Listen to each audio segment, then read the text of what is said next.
Alright y'all, we got a recovery system going on. So we got our high pressure switch we're gonna replace here. You can see here it's not closed, it's open.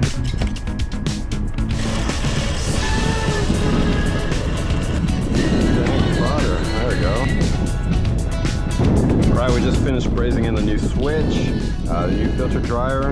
Now we're just charging up with some nitrogen for the leak test. We got 150 so far, no leak.